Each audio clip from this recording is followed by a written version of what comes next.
38 વર્ષની ઉંમરે કદાચ તમે કમરના દુખાવાથી પીડાતા હશો કે ઘૂંટણના દુખાવાથી ચાલવામાં તકલીફ પડતી હશે, પણ નવસારી જિલ્લાના ચેતનભાઈ આ ઉંમરે અનેક સિદ્ધિઓ હાંસલ કરી રહ્યા છે.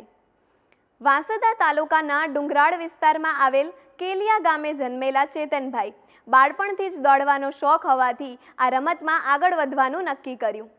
ધોરણ 5થી ખોખો શરૂ કર્યું અને ત્યારબાદ તેઓ ખોખો ટીમના કેપ્ટન બન્યા. આ દરમિયાન તેમણે રાજ્ય સ્તર સુધી પહોંચીને સતત 9 મિનિટ ખોખો રમવાનો રેકોર્ડ પણ બનાવ્યો. ધોરણ 12 સુધી ચેતને અનેક મેડલ્સ મેળવ્યા. ત્યારબાદ તેમની રમત છૂટી ગઈ અને નાનકડા અંતરાલ વચ્ચે ચેતનનો આત્મવિશ્વાસ પણ ધૂંધળો થયો. પરંતુ સાચી પ્રતિભાને કોઈ રોકી શકતું નથી.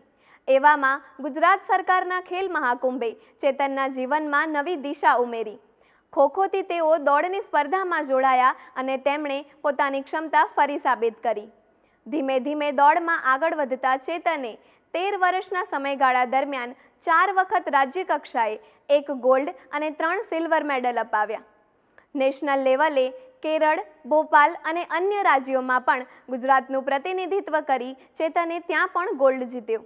આ રીતે ઉત્તમ પ્રદર્શન કરી તેઓ સિંગાપુરમાં આયોજિત માસ્ટર એથ્લેટિક ચેમ્પિયનશિપ માટે સિલેક્ટ થયા, જ્યાં તેમણે 200, 400 અને 800 મીટરની દોડમાં ભાગ લઈ ત્રણેય કેટેગરીમાં ચેતને બ્રોન્ઝ, સિલ્વર અને ગોલ્ડ મેડલ જીતી ઇન્ટરનેશનલ લેવલે ન માત્ર ગુજરાત પણ ભારતનું ગૌરવ વધાર્યું.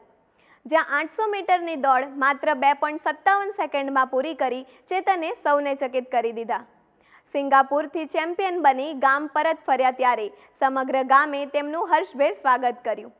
એક નાના આદિવાસી ગામના ચેતને સાબિત કરી બતાવ્યું કે ઉંમર ભલે કોઈ પણ હોય, મહેનત એક એવી ચાવી છે જે દરેક સફળતાના દરવાજા ખોલે છે.